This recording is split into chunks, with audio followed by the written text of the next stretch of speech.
Hello, everyone, and welcome to this podcast sharing of the creating of the Bavianes Canyon Trail, shared by my brother here, Lyndon Booth, who is joining to share a whole lot of the background as well. We have been at this for close to a year. So, Lyndon, very warm welcome. And tonight, I think we're going to have a great conversation about this last year and what it's taken to build this, why we built it, and of course, what went into building it from behind the scenes. So, giving those little insights and snippets. So, yeah, anything you want to share just before we dive straight in? Hey, how's it, Robin? Hello, everyone. I do find it funny that, firstly, the dramatic music takes us back to the first time we were debating what kind of music to put on that video. Because, that video that you've just played, I think that was one of the first ones we put out before we even had a trail, before we had done anything. We were like, okay, let's test the market and sell some of the initial hikes. And we hadn't even cut 1 meter of trail. We hadn't got any of the camps up and running, but we thought, hey, let's just make sure that this is going to work. And I remember that music was the dramatic. Well, I could actually see it on the side of my screen here, and it still gives me goosebumps every time I see those helicopter shots down into that curve. It just brings me back to what we've actually created there and the reason behind it. And every time you and I put foot back on the trail, we have that same real experience of something authentic, something grand, something that's a legacy that we really wanting to share. So, this conversation tonight is a conversation of us sharing memories and, of course, sharing with the people who are watching, who are going to be hiking, something about it, so they too can understand what's gone into this, because it's not just an easy thing to start a trail. I mean, like, who wants to start a hiking trail and spend a year doing what it takes? And I think part of this is giving them that insight so that when they're putting their feet on the mountains and in the water and their heads on those glorious campsite pillows, this is all about bringing it together and giving them that insight so they can just appreciate the beauty that's gone into this. So my first question, I really want us to start on that, is like, well, why build a new trail? You've created the Leopard Trail. It's been incredibly successful. One of South Africa's top slackpacking hiking trails, well loved. So why did you, and in that sense me, why did we create a trail? What was the vision? It's a great question. Why build a new trail? There's so many reasons. I think we started this project probably about 2 years ago. And at the time, one of the things that kickstarted it was that we were, for many of you who've driven through the Bavianes or who maybe have done the Leopard Trail, there was this big empty building on the side of the road, which was the Eastern Cape Parks Board, a project, beautiful building. But collectively, we were struggling to figure out how to make it really work and to really use its location and to do the environmental education that building was built for. And so one of the things we chatted to Parks Board around was, well, we need to attract a lot of people to come to this building so we can get the environmental education right and show people how magnificent the Bavianes is. And I think, a hike was something we knew well. With the Leopard Trail, we had done it. We knew there was demand because we were sold out for a year in advance all the time. So that's one reason. That's probably the intellectual reason I give you. The real honest answer is because it's just a hell of a lot of fun. If you can make it work. So, we're very aware that there are probably 150 overnight hikes in the country, if not more. And, maybe 10% of those do really well and make money and employ people successfully, and the rest kind of stumble along. So we know the challenge of creating a really successful hike, and it's not everyone's cup of tea, and it's not that easy. But in the Bavianes, it's just magic. So we were keen. I think so. If I can remember, the other thing just to think about is the Leopard Trail was always designed specifically for a very particular experience. We wanted to show people the landscape of the Bavianes, the magic. We also wanted to kind of do that by taking people on a trip as if a leopard was walking the valley. So that trail is all about, we knew more or less where the leopards were walking, and we wanted to kind of take people on that trail. But there was so much other stuff in the Bavianes that we just hadn't even touched with the Leopard Trail. And here was an opportunity to just showcase, some of the absolute magnificence of this place. I'm not even going to get into why it's so special. If we really have time at the end, we can do that. But for now, just it is magnificent, and we really wanted to get it out there. So yeah, that's why a new trail was on the cards. I think I'm going to come in also just from the perspective of, you and I as brothers, are good friends, have done a lot of stuff together as siblings throughout our years, from school through sports, through activities. So this just seemed like such a perfect project for us to combine our skill sets and insights into, and our passion for nature, passion for the Baviaans, and to make it work. So as we start delving in, I thought, well, what makes this unique between you and me as a partnership, as well as the background that we come into. So I just want to give some people an insight, because I think when they see the skill sets and the framework that you and I bring to this project, they'll get an insight into why we feel this is so exciting, and why we get the feedback that this is exactly what it is. So from my side, a lot of my background has been in property investing. I have a kind of like a building background. I built my own house. Here you can see some of the pictures of, it took me 3 years to build this house with my own hands. So I focus a lot on detail. Here are some of the properties that I have in Cape Town, penthouses, which I use on Airbnb. My focus is on the detail, on the experience of the guest, on these wow factors. And this for me is just perfect for creating a glamping hiking trail in the middle of wilderness, but it just brings some of that beautiful attention to detail and, of course, the experience that the hikers want. So from that side, my role was, how do I make these camps just absolutely exquisite and fantastic? Lyndon, on the other hand, has had a long relationship with the Baviaans Kloof. There on the top right, you can see him as a youngster. We're probably talking about 25 years ago. This is when he was riding through Baviaans Kloof. He's always been passionate about it.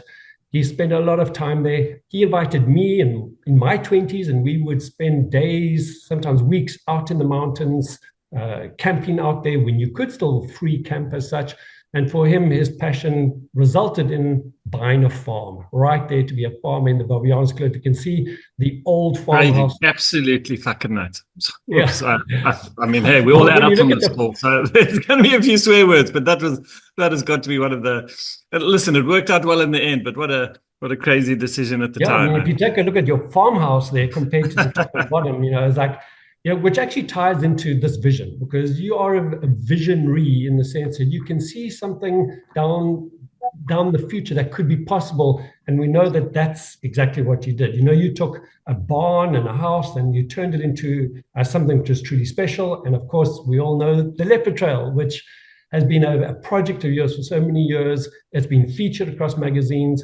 It started off as tented camping, even though it's still slack packing. So you have cut your teeth into how to create trails, how to build trails that people love, how to join them together, how to create slack packing, all of this. So for Lyndon, his role in the Baviaans Canyon Trail was to create a trail, design it, bring in the certain things of what makes a good trail. And I think that's what's really special. And we know the Leopard Trail is in the top 2 hiking trails in South Africa, as shared by so many hikers.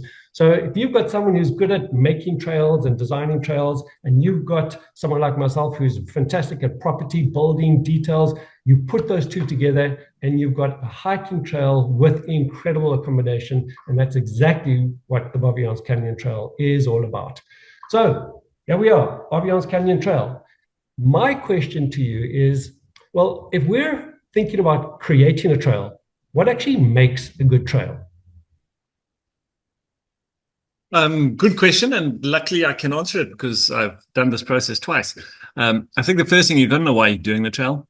I think if I'm climbing to the top of Kilimanjaro, I know what my purpose is. It's to create a trail that gets people to the top and back. So it's about the destination. You want to get to the peak. There's some trails that are designed to show you a particular rare geyser on Table Mountain or whatever. So I think understanding what the purpose of your trail is where you've got to start. And for us, the purpose is always clear. Is to make commercially viable trails. So, for example, the Leopard Trail is a community project. All the profit goes back to community, and we want to employ a lot of people. So it was always about, we don't want to do something if it's not really going to work commercially. So it's got to be about the experience. I mean, that for the Leopard Trail and the Canyon Trail, our focus was always about the product we are offering as an experience. So from the beginning to the end, so from the first time you look at the website, from your engagement with Catherine on the bookings through to the trail itself, the huts where you start, the briefing you get, the cheerfulness of the team, the whole experience has got to be magic. It's got to be wow. And I think, I've spoken about the wow factor on the Leopard Trail so many times over the years that I'm not going to go into it again, but I think that's clear. And on the Canyon Trail, it was very much the same. It was, you start and end at the same place. So it's definitely not about the destination because you're going back to where you started. So it's about what happens to you over the 5 days. What's your experience like? So it was always about designing a trail that could be accessible to as many people as possible. So slack packing, as soon as you make that decision, that defines a whole bunch of things for you. So to start looking at how to plan the trail, you say, where can we get a vehicle? Because if we're going to slack back, we have to get buckies to deliver things. So it can be a fairly hectic 4x4 trail, but the bucky still has to be able to get somewhere. So once you can start looking at the landscape and saying, we know we're starting and ending, where can we get vehicles to? Because in this, the Bavianes is wild. There are very few places in these mountains where you can actually get a car to. So it's about how do you get that? And then what's the best, most fantastic way to connect those campsites? What is each day bringing that's different?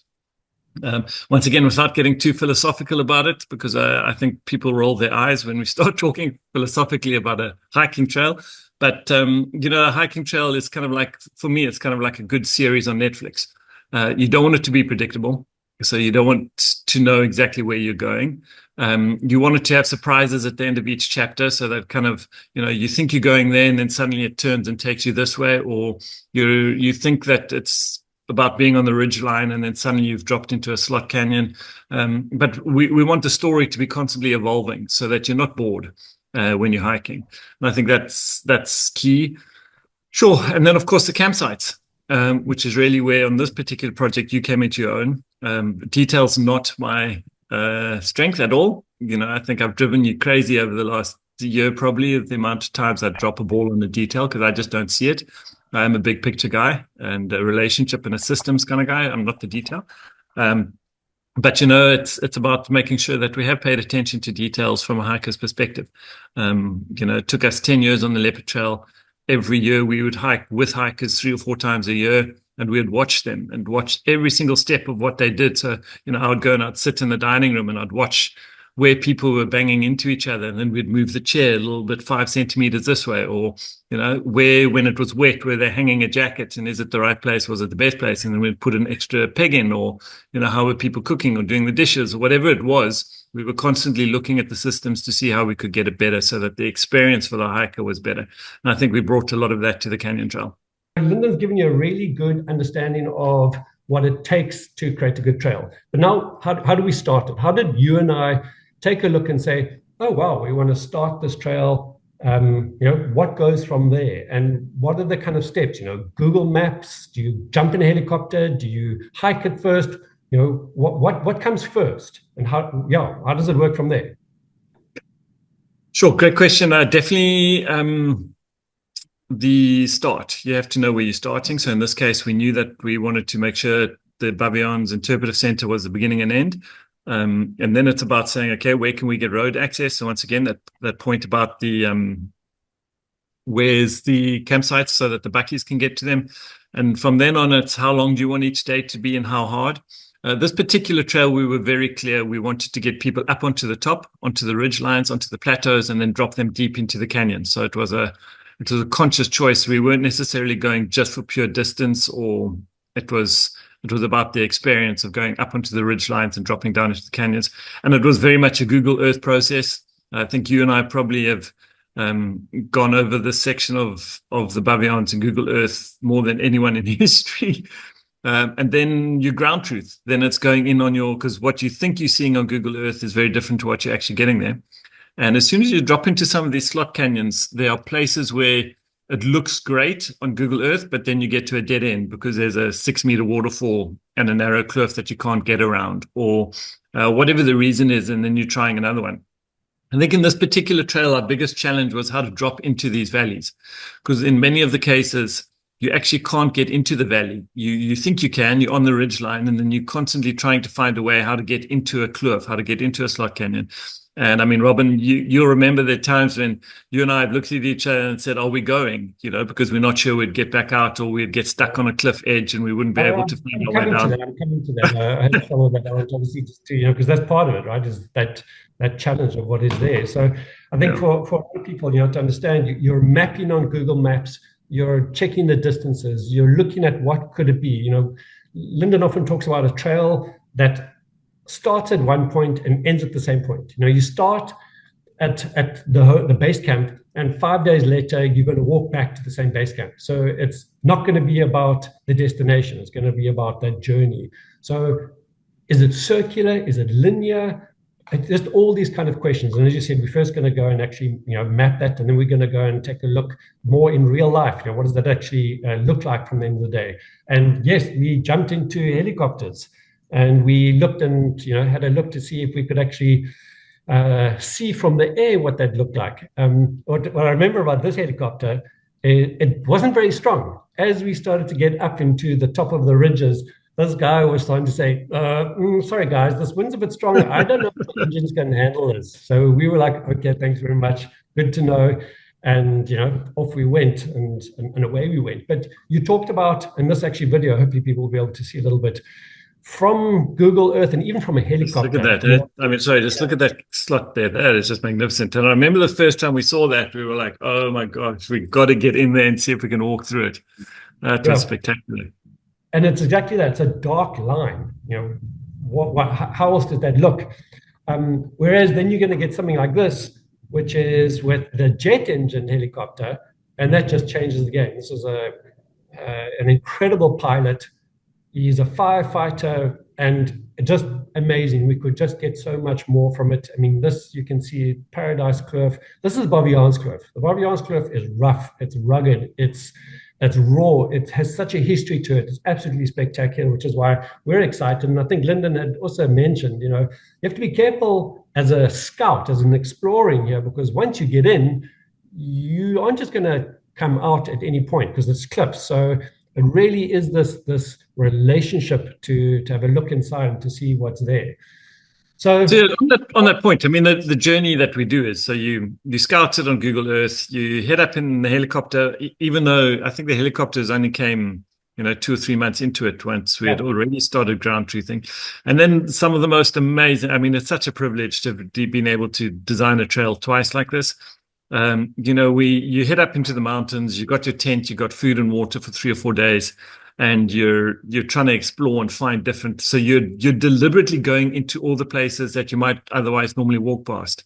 And you're having a look and you're poking around and you're trying to find the wow.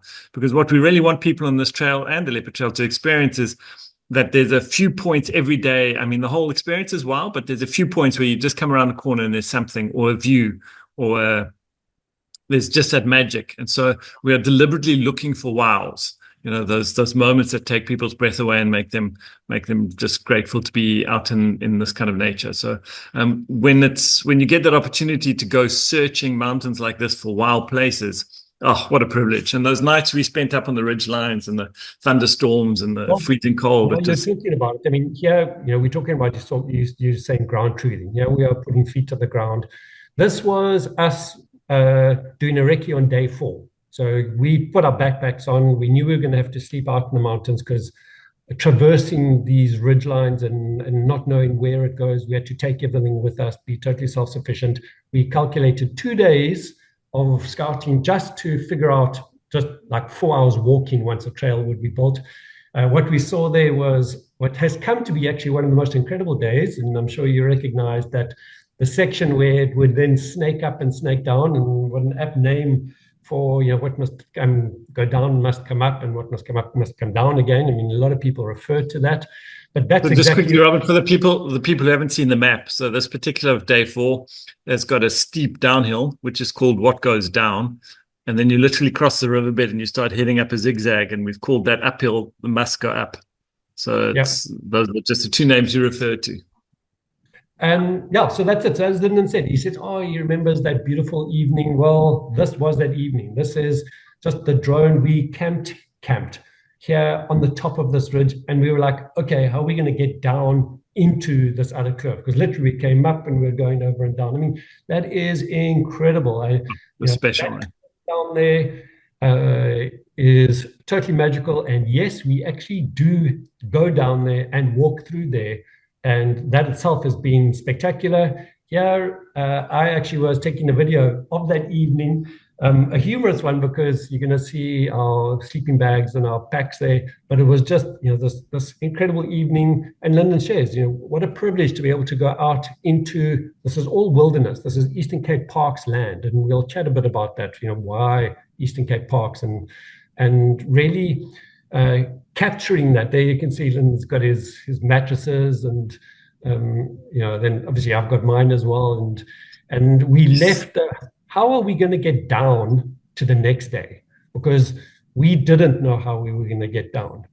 And at the start of this, which is an interesting start of this scouting, Lyndon's wife came to me and said, Robin, make sure you don't do anything stupid. And I'm like, yeah, sure, of course, we don't. I mean, of course, I'm not going to. That next day felt like something stupid. We took the drone because we were like, okay, so Google Maps says this, helicopter says this, but we don't know. And I even flew the drone to have a look closer, which is the best way down, just to get down, not necessarily what our future hiking route is going to be.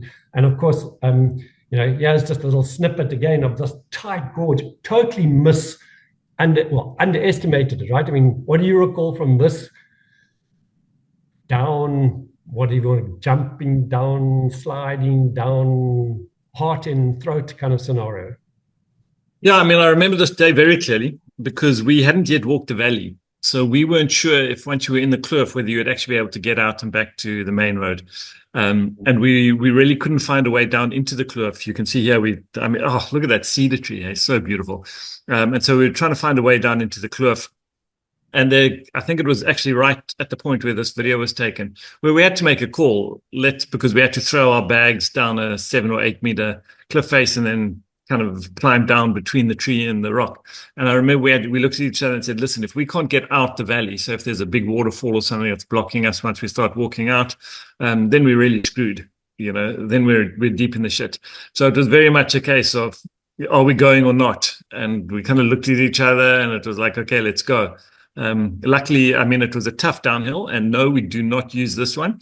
For those of you who have done the trail, and I see there are one or two who have, the eventual route we chose to come down into Davidkloof, this valley, we had to build about a 70-meter set of steps so that you could come down this particular section of the plateau to get into the kloof, because otherwise we would have had to bring people down through this section, which just was never going to be safe. So yeah, it's so many stories of the exploration. It was just a magical time. It really was. And I mean, like you said, each time we had to take the next step, we had to be clear that if we couldn't go further, we had to be able to come out again. So we always had to reverse engineer what would happen if we had to climb out. So 100%. But we often talk about, you and I explored a lot of kloofs, a lot of ravines, a lot of ridges, and sometimes it doesn't work out. You and I know very well our attempt to get on top above Paradise Kloof. This was an example. Lyndon and I were set out for the day. We spent half an hour getting up onto the ridgeline and then took a look over our shoulder and saw this rain cloud just rolling across. And we thought, let's just wait for a couple of minutes to see what actually happens. Is it going to come here? There was some thunder and lightning. We're like, okay, we should still be okay. But that cloud bank just came straight through. And then, yeah, we are. Lyndon, what about this? Do you remember? No, I think this I do remember the storm. It was impressive, and I'm very grateful we had this little cave that we could hide under. But this particular, we're trying to find a way here up above Paradise. So on day 3, we're trying to find our way up above. And the Baviaans just does not want us to go up there. I mean, you and I tried 4 times to go in there. The first was the thunderstorm. The second time we got stuck on a cliff ledge and had to turn around and go back up. And the third time we did make it, and then a wild swarm of bees attacked me, and I think I got stuck 20. I got that photograph. I'm going to show you. You got a photo of that too. So I think in the end, in the end, we just decided, okay, the trail is not going above Yeah. Paradise. It's going to stop at Paradise. That makes sense. The Baviane's telling us just to let it go, so we let it go. And So um, this was that day. It was, I think, as you said, fourth attempt. We yeah, hiked it. just I mean, look at those views, oh, spectacular. lovely. We were on the way, and we had to still get down into about Paradise, which itself was, a lengthy process. And you're right, we actually got to see what was there. We've never shared this footage before. This is the top of and I'm going to share a little bit of a video later of that. This is the top right at the end point of Paradise. You and I were gutted when we did our exploration into Paradise Kloof, and we realized there's this waterfall that we cannot go beyond. It is no ways you're going to transverse this. You're going to have to come out the same way you went in. And you and I stood there and we we're like, we can't believe this. We found the most incredible space, and our route is closed. We're not going to go back.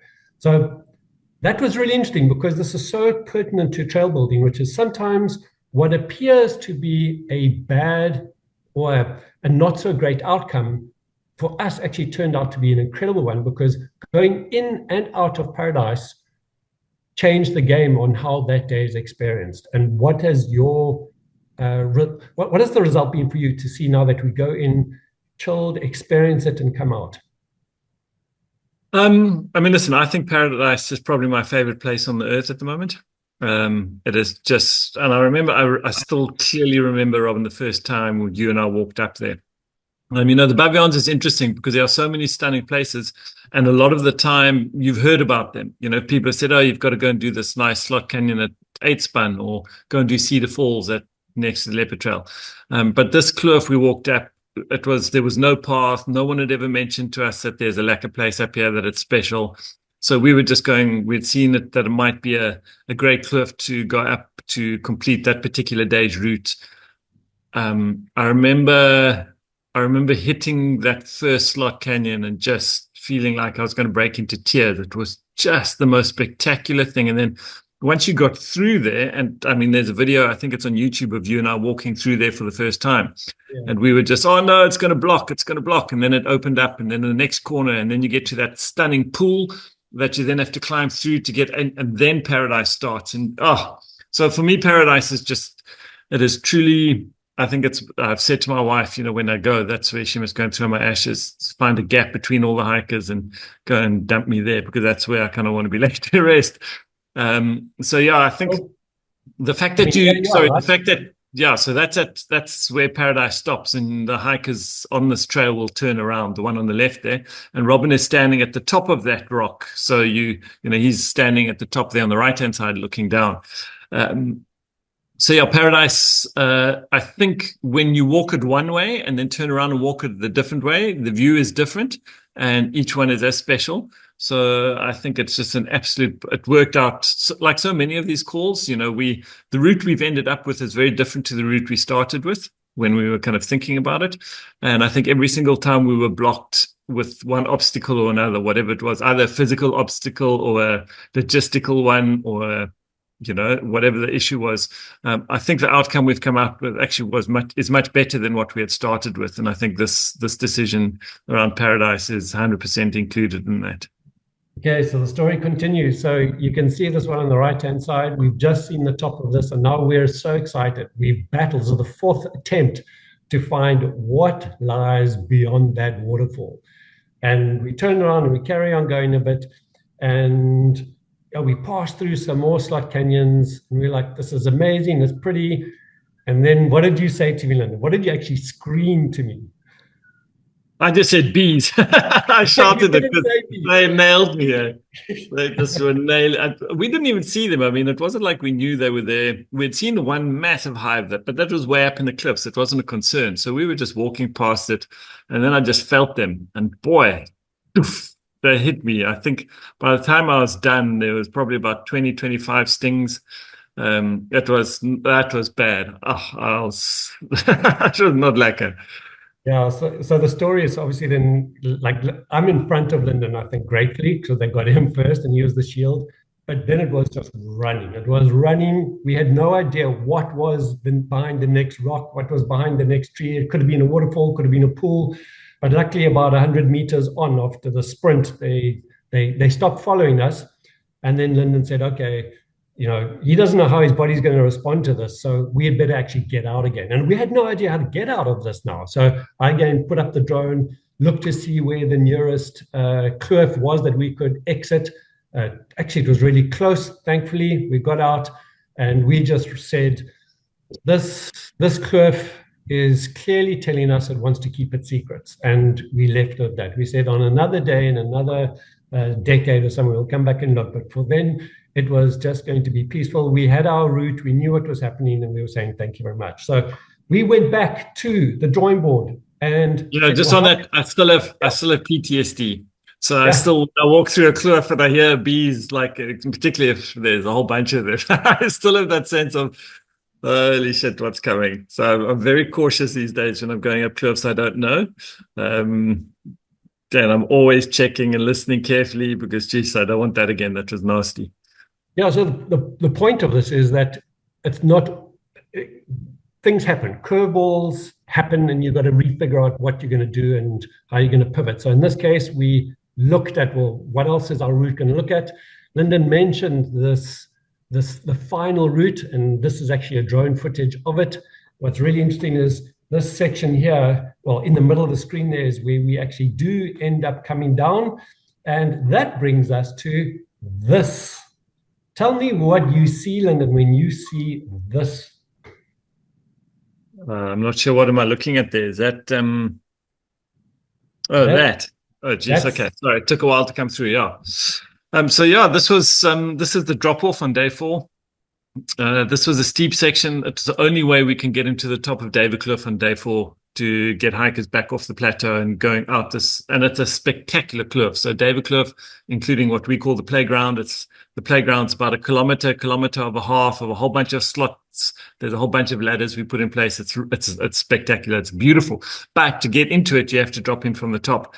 And there was only one section we could really do that, but it meant we'd have to build some proper staircases down from the plateau to get you down into the section. I think in the end, it's probably about a 60, 70 meter staircase that zigs and zags. And obviously that's a lot of wood. So we were there a few, and it was far away from the road. This is a good 3-4 hours from the nearest roads. So, yep, we had to get the helicopter out again, tie up all our wooden steps and our planks and things, and get them out there and get them dropped. Great helicopter pilot again, Greg. He really knows what he's doing. I guess that's from all his time on fighting fires. But geez, what a great adventure that was too, just getting up there. You can see the water tanks because we'd go and camp up in the mountains with a team of 30 to 40 guys from the local communities who were actually the heroes of this trail because they're the guys who actually get up there and do the work. And I tell you, it's a tough job, eh? Cutting these trails is not easy. They have to make them level. There's a whole, the technicalities of cutting the trail have been really complex. And the guys from local communities who stayed up there with us and camped for weeks on end. But yeah, so this is us getting the water up into the mountains. We'd have to take 1,000 liter at a time just to make sure that we had water to drink while we were camping up there. So once again, I look back on these with fond memories, real adventures. It was just a magnificent time. I mean, that's why we're showing this, is the logistics to get things into the middle of the mountains. People think, you just have a team that can cut a trail. But there's a point at which a team will, let's say, walk 2.5 hours to a point where they need to start cutting again. They might work for 2 hours and then have to walk back another 2.5 hours to come back to the base camp. And that becomes, at some point, just totally inefficient, which means there's a turning point at which they need to camp out there. And you're correct.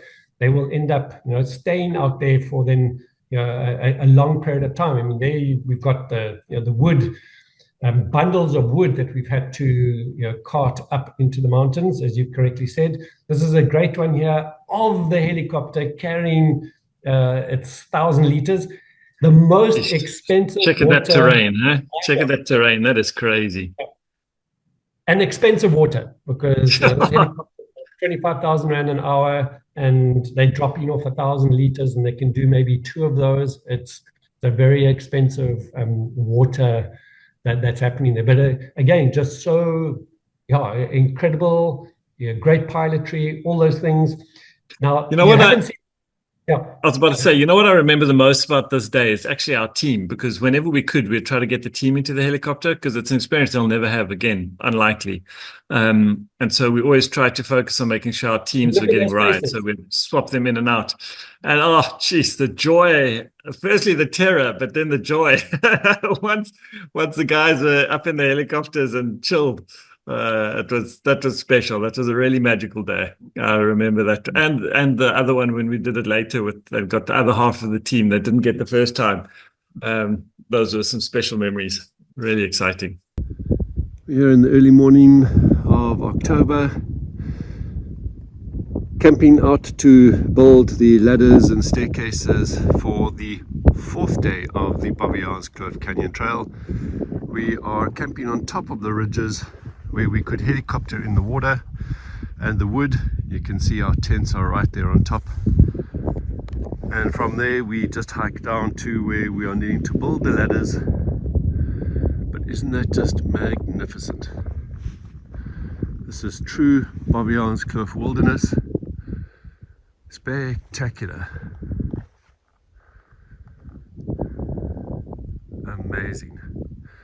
To give you a bit of reference point, the start of the base camp of the Baviaans Kloof Canyon Trail is over there. Let's head up into the mountains at the back. Day 1, day 2 brings you all the way across to in that point.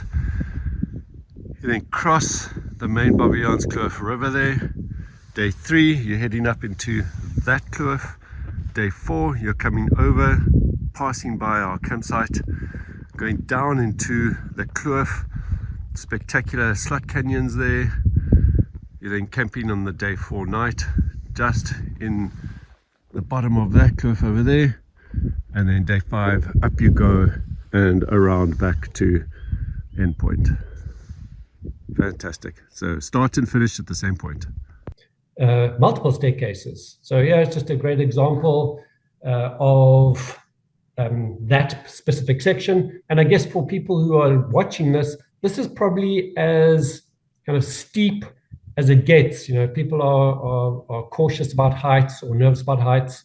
What does it look like? Well, as you can see, it's a staircase, and there are railings, chains that you can hold on to, and it's a beautiful long section right in that kloof, and you're 3 hours walk from any access route. And any comment you want to say onto this one, because I know this was a headache for you when you were trying to solve this route down. Yeah, this was always the day. This was always the piece that scared me the most. Like, could we do it in a way that makes it accessible? Because what we really want is we want to make this accessible. So we don't want it to be technical. You mustn't have climbing skills or even ladders. Ladders can be scary for some people. So where possible, we try to make staircases rather than a ladder, so that it was always a feeling. And even here, you'll note so. It's a small thing that we want to do. So no ladder will ever run for more than 3 or 4 meters before we change direction. Because if I'm standing at the top of a ladder and I'm looking down 10 meters and I'm afraid of heights, that's scary. Where if I'm just looking at 3 or 4 meters and then it twists, then that actually takes away some of the fear. So there's a lot of things like that we just really had to figure out on this particular section. But once again, Robin, this was one of the few times you and I actually spent on the trail together, other than the marking it out, because you were always on the camps and I was out and doing the trail stuff. But that week was just such a good week. I remember it was a lot of emotional joy. We were up there. We were with about 10 of the team. We were there for that week. It was very rewarding to see this difficult challenge and nail it and see it starting to take shape. And also for our team, many of them had never picked up a power tool before. And by the end of this kind of time and the time on the camps, they were absolute masters. And I know that sounds silly, but it's actually not. There's a real skill to using power tools properly, the right finger pressure, the right, et cetera, et cetera. These guys were just phenomenal in terms of that skill. So we're talking about sending teams into cut trails. Here's an example of the guys, You can see they've got everything. They're carrying water, and they've always got a smile on their face. It's just incredible working with them. Truly humbling. As you can see, off they go, and they're carrying everything. Amazing stuff there. Yeah, this team is phenomenal. So just for context, for the last year, probably, we've had 40 people that have worked full-time on this project, either on the camps or on the trails. It's been, many of the times has been the freezing cold winter or the baking hot summer, and they've been out there on the trails camping. And just, as you said, it's when something's needed, they run to get it. There's no walk to get it. It's kind of like, and the fitness that these guys have, this team is just remarkable. The way we'll join them and we'll carry planks up because we don't always have a helicopter. And sometimes we've got to walk a plank for 2 hours.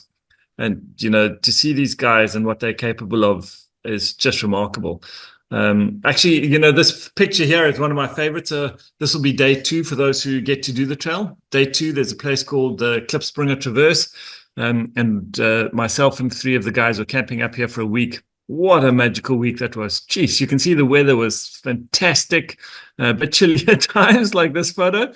But we literally slept on the saddle for 4 or 5 days while we were building some of the ladders and stairs at this point in the chains. But just such an amazing experience. We had a great time with the team. Doug, go for it. Yeah, I mean, what I wanted to share about this clip here is what it takes to cut a trail. It takes a lot of guys to take branches out, to take shovels, to take picks, to take rakes, level it. It really takes a brute physical stamina and strength. Yeah, and technique. You're not just cutting bushes. You've got to then make it level. You've got to choose your lines. One of the things we are very strict on in our trail is we never want the trail to be visible running for like a kilometer in front of you. So even if the trail's going straight from point A to point B along a plateau, you'll note if you ever get to do the trail that there's always a slight curve on the trail, one way or the other, so that you can only ever see 30, 40 meters ahead of you, and then it's going to curve and then there'll be bushes. So you're never looking at a straight line of 1 kilometer. And it's that kind of detail that we really wanted to bring into this trail, so that even if you're going from point A to B and it's a kilometer away and you can see the path every now and then, it's always kind of like you're still left guessing a little bit. It's not just one long, dead straight trail.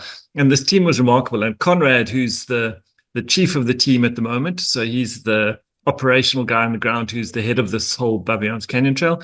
Conrad had a knack for picking out a trail, and particularly in the kloofs. In the end, I gave up because he was just so much better than me.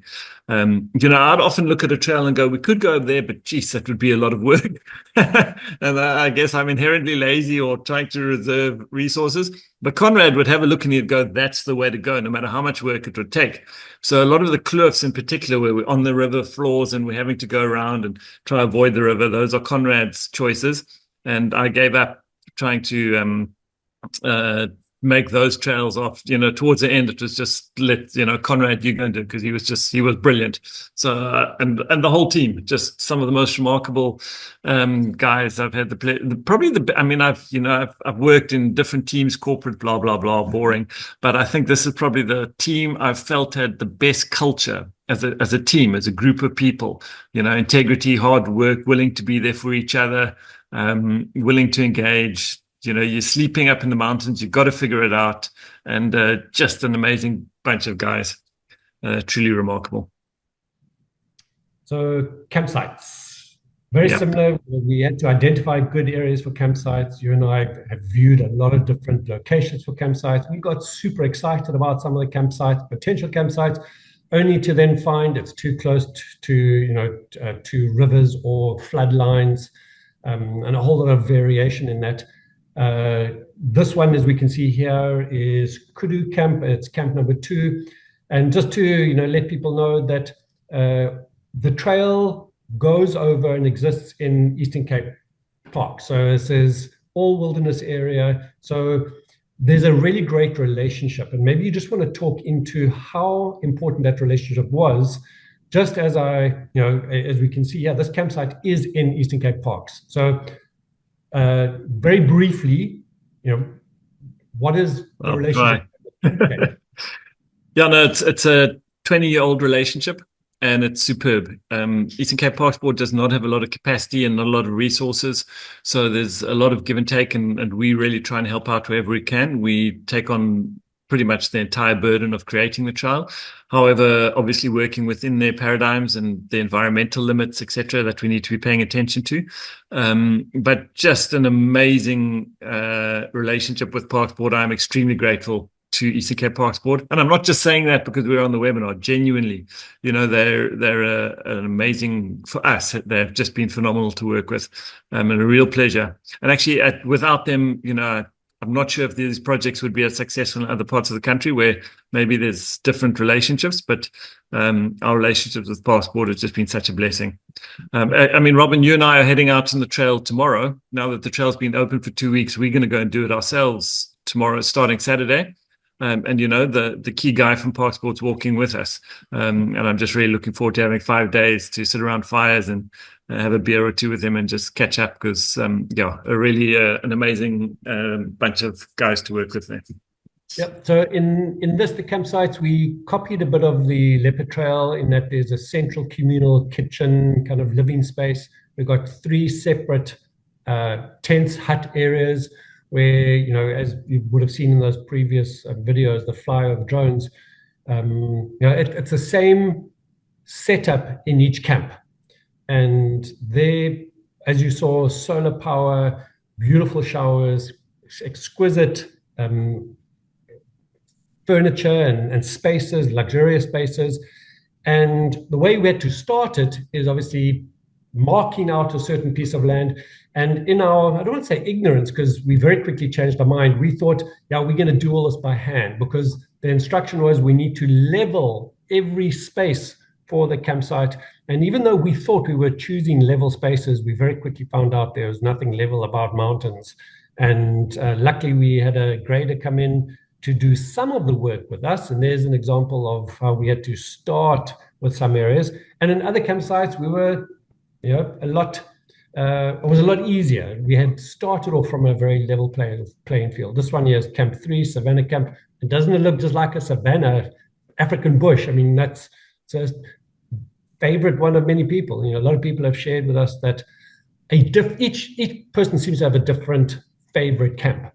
And of course, from this space, then it's water, it's electricity, it's solar, it's so many things that have to come together. Fire protection, how are we going to position this away from the fire? Which is the way that the sun's going to show? A whole lot of different things that are absolutely critical in choosing, and then obviously in leveling. Yeah, we can see as well, when this was a sleeping tent and the tent crew said, no ways, we're not going to be able to build here. And we showed them that our guys are not tame, but we're going to get this right. And within 2 hours, we actually had it level and flat enough for them to look at. So this was a process, dusty, hot, and hard work, because the grader can only do so much, and then the rest is by hand. So this is spades, carrying stones, digging massive holes for septic tanks, really quite something, with the drive to make something there that's going to be truly spectacular. So Lyndon, we did our pools first before actually putting the tents in. And I don't know if you mentioned when you're choosing a campsite is, number one, you have to be able to get road access, and that sometimes means building your own road. So we had to build this road to this campsite. 2, you have to have water access, because if you don't have water to there, in other words, piped or naturally just flowing by, then it's not a good campsite. Here you can see the pools being delivered. We chose to have fiberglass pools. We weren't sure if they would actually fit on the road that was there. It was bouncy. We were worried it was going to crack, but there they are. They've been pulled in. And my word, those pools are amazing, right? I mean, they're in the heat of summer and just so pretty. People are spending whole afternoons in them. It's just, it's like a Clifton House pool in the middle of the wilderness. Yeah, it's just special. But I mean, the whole campsite, so definitely your domain. The campsite's not mine. this is your skill set. This is where you came into your own. And even though I was there every day, I'd often arrive at the end of the day and just be amazed, in particular once the tent started going up, just how absolutely spectacular these campsites were. So I think just and I don't know if you're going to get into it, but like the attention to detail on some of the things here. I remember when you went to Cape Town to go and have a look at marble because you wanted each particular campsite Okay, yeah, because you wanted each particular campsite to have a marble kitchen counter and bathroom counters that would kind of speak to that particular campsite. You weren't just generic. You were like, okay, I need to choose the marble myself. And so you went there. It's that kind of thing that was just spectacular. So yeah, as Robin's showing you here, this is the tents were all brought out pre-packaged in these massive containers. So just getting the trucks into the campsites was a nightmare. And then often we'd have to park the truck 3 kilometers away and then ride in bucky loads at a time to actually get the tent and the camp materials out of there. So this has really been your labor of love for the last 7 to 8 months, Robin. And I think anyone who goes and spends time in this camp will appreciate just the degree to which you created something quite masterful. I still just get a kick out of being in them every time. Yeah, I mean, you're right. That one container per camp, often parked far away. You can see this picture here of these guys holding on because we wanted glass. We wanted to be inside but feel like outside of the campsites. And, just transporting it took days to get that there. And of course, the teams, again, were amazing. They had to put it up, and we still talk about, did we make a mistake to do tents or should we have done structures? Where are you on that at the moment? Are you still torn in between? Do you still think maybe a wooden roof or a tin roof, or you think a tent? Because maybe I'm just explaining that the tent goes over a independent structure underneath, so they're not joined, but the tent gives it that camping look, even though once you're inside the structure of glass and aluminium doors and beautiful wood, you don't feel like you're in a tent. Okay, it's a good question. I mean, I think the camps as they are right now are just absolutely mind-blowing. They are spectacular, and I think there is a particular feel. It's got that kind of African glamping, tenting, safari kind of feel to it that the tents create. And then, as you said, the structure underneath is solid. So you've got solid walls, you've got solid floor, you've got so it's not like you're camping inside a tent. I think in 7 years' time we'll figure out whether it was a good decision or not to go with the tents. But hopefully during those 7 years, it's going to be 7 years of people absolutely loving the experience of this tent structure that are in there, because they are really, really special. Yeah, so you mentioned about the granite, you're totally passionate about that. Yeah, we can see this as a massive granite island. And you're right, we looked at how do we pick and choose a specific stone that somehow personifies that camp. This one is in Savannah Camp, lovely stone, a lot of mica, truly spectacular. This one here has turned out to be also one of our favorites. It's a heavy stone.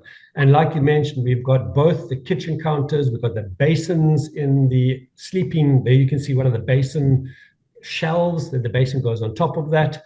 And look at that environment, the cliffs, the rocks, just matches that look of the stone. Yeah, just actually an example of how heavy this was. I mean, this is just half of the island. These guys, yeah, they sweated under this. But take a look at the grain of this granite, and then it matches the strata of the campsite, of the cliffs around. This is what we wanted. And the reason I'm actually putting this into this conversation is the feedback from hikers who've done it. They have asked us who made our stone. They think it's an engineered stone, that it's made in a factory. But this isn't real granite from Namibia and from different locations. I mean, look at that. It's just spectacular. This is heavy cut stone from mountains. Absolutely, you're right. It is a detail. Some of the other detail we really love, the lighting. Yeah, you can see the glass, just glass doors, glass windows, beautiful up lighting on the tent to still give you that spectacular feel. Here is one tent, but it's got 2 rooms with 2 beds in each room. So again, it's like, are we really in wilderness here? Are we, wild camping? That's what we've created here. It's something truly spectacular. Here is the example of the kitchen, dining room, lounge space. Again, just amazing. I mean, one of the things that we put extra effort into was the stairs have a strip light that as you approach the stair, this movement sensor picks it up and it lights up. Obviously, for safety, we want to make sure that you can see where you're walking. But again, it looks so beautiful. And, sitting here and seeing the pool and seeing what's going on outside, just again, those things that are amazing. We talked about pools. Spectacular.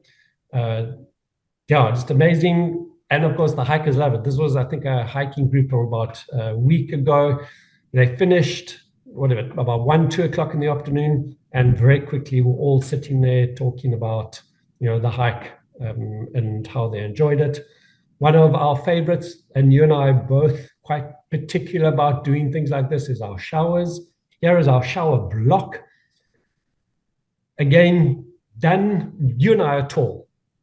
One thing we don't like is going into a shower where we have to crouch because the standard height of a shower rose is so low. So we made these really tall so that you can stand under there as a tall person and the water just cascades like rain onto you.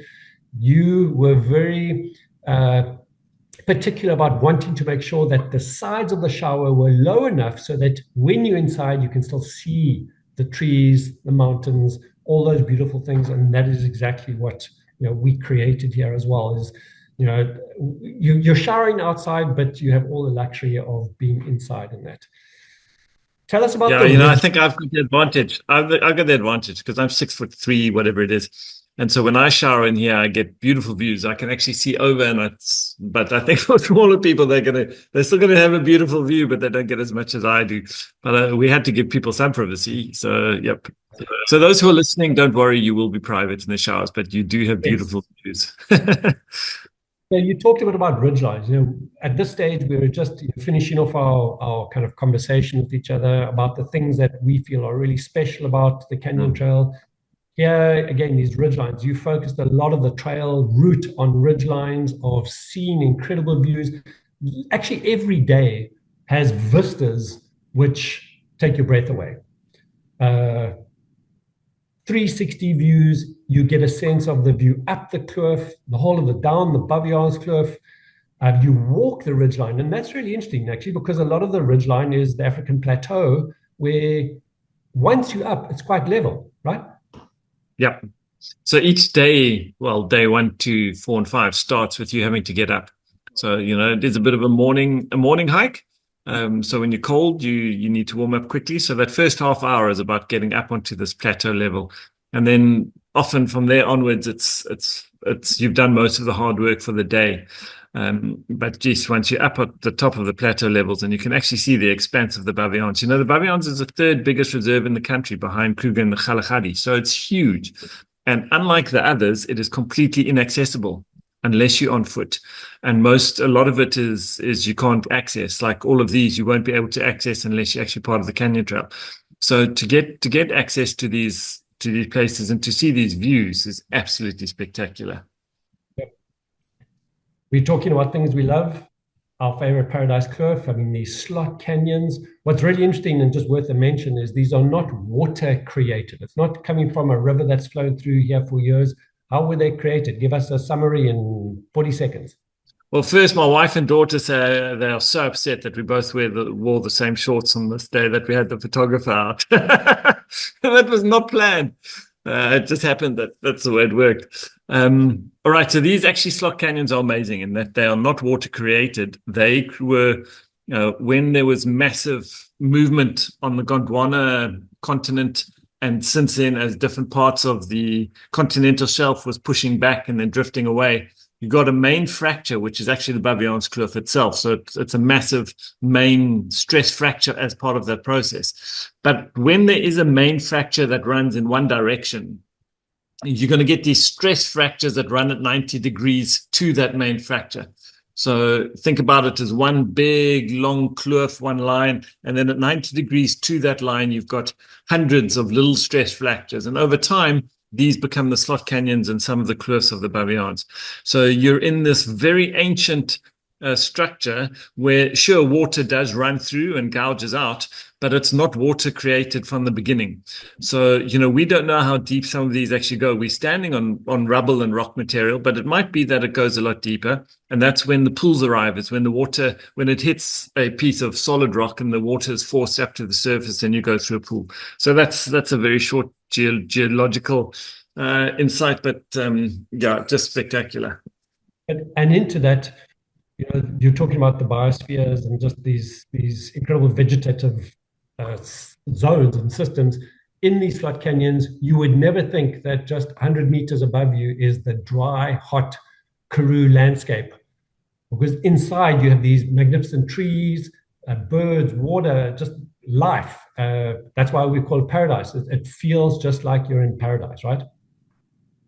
I don't want to just talk about paradise because I think we tend to focus on it, even in our marketing, 70% of our photos and videos are in paradise because that day 3 is just something, it's very special. I remember that when we first took friends and family up here, we actually made them sign a non-disclosure agreement that they would never tell until we'd released the hike, that they wouldn't tell people where it was, purely because, it was a negotiation with Passport around getting access to places that they weren't letting people into, including paradise.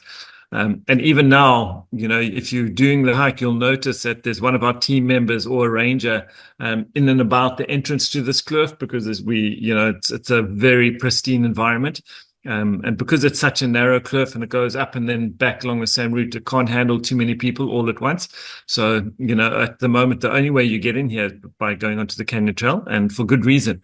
But geez, it is just even the hikers from the last 2 weeks, people are coming back and saying, the kind of feedback we're getting is, they find it hard to believe where else in the world will you get something like this. So, paradise is special, but it's not to say that the other 4 days aren't quite remarkable. I think, some of my favorite parts are on day 4, the view from the top on day 1. So that's just very special. Well, as you said, we've been open now for 2 weeks of the first run of hikers coming through.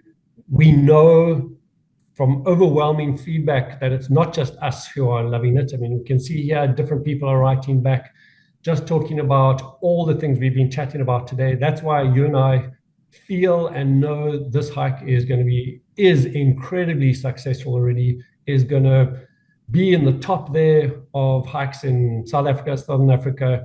We love it. We're super excited about it. We can see that feedback, both from the trail perspective, obviously the camps, because it is something that is just next level, from what we've put into this, from the team, all of that, absolutely fantastic. The stuff that we put in the kitchens for facilities for you to cook with your crew, how we've created multiple cooking spaces. I mean, if I think there's 1, 2, 3, there are 4 different seating spaces for all 12 people at each campsite. There's a fireplace, there's the outside furniture, there's the dining room, there's the lounge, and each of those spaces can seat 12 people. So this is not just people huddling into one hut. This is a space where just, luxurious and absolutely special and spectacular.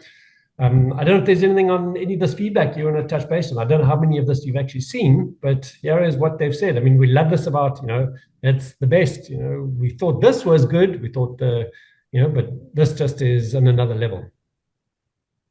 I think, just to put in a bit of a cautionary tale here for us as creatives. One of the problems creatives have is that they fall in love often with their own things. And we have certainly, this has been a labor of love, and we've definitely fallen in love with it. So, I think I'll leave it for other people to give us the feedback from them as to how good it is. But no matter what that feedback is, it's been a real labor of love. Absolutely loved every minute of it and still do.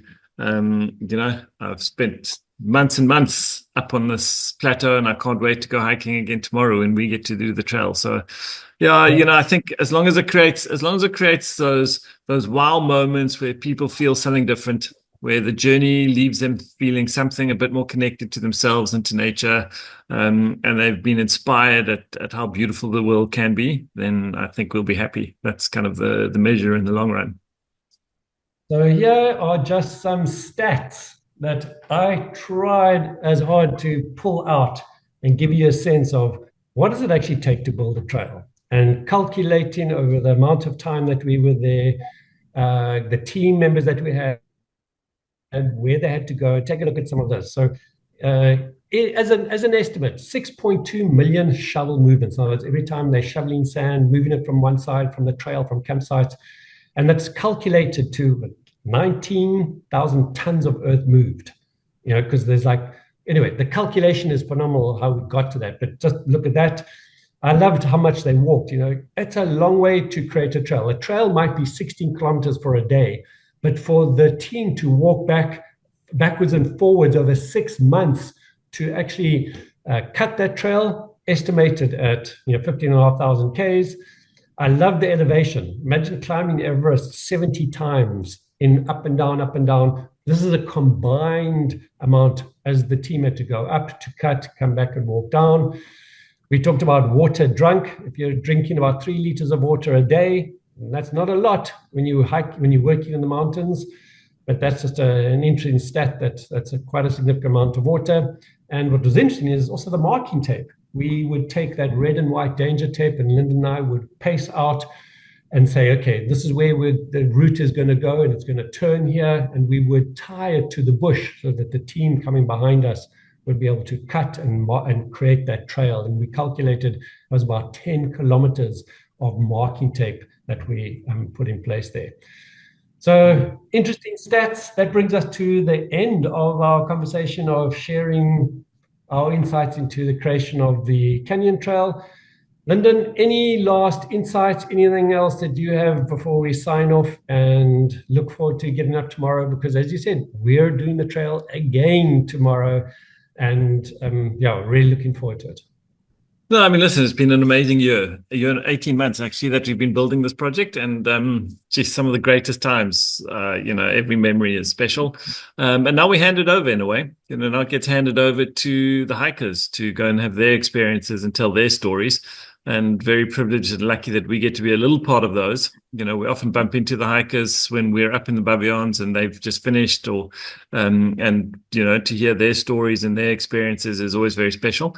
And I guess my final piece, if I really have to think about it, is, the Leopard Trail in many ways is a story about Willem and Marta and Gershwin and Lawrence and Barbie and the next generation coming through, and the Marlins, etc., the guys who work those trails every day. And this new trail, we know these guys well now. We've been working together as a team for a year. But the actual story of the trail is what happens to them over the next 10 years and how they grow through interacting with tens of thousands of hikers, and, the skills they learn, the experiences they have as a team, and the things that they are able to do because they're a part of this team. So I'm just really excited actually about what this trail means, not just to us, not just to the hikers, but also to the team that are running this trail for the next 10, 20, 30 years. And just very grateful that we get to be a part of their lives in the way that they're a part of ours. So yeah, it's been an amazing year, and really looking forward to handing it over now to hikers and to the team so that we all can kind of grow and have the experience. Yeah, so please, when you do end up coming to the trail, walking it, share your photos, your insights, your experiences on the Facebook pages, on Instagram, because we do look at that. We want to see your experience. It's fulfilling. We share that with the teams as well. They feel that the effort that they put in, the time they put in, has created something that they can tangibly see when you're coming back and you ring that bell to say, I have completed the Canyon Trail. They see that it completes that link for them, and is an incredible experience for all of us. So looking forward to seeing many of you on the trail. But we're going to see you tomorrow, picking up early, and we'll head off to the Kloof. Everyone have a good evening, and we're looking forward to seeing you on the Baviaans Canyon Trail, Baviaans Kloof. Good night, everyone.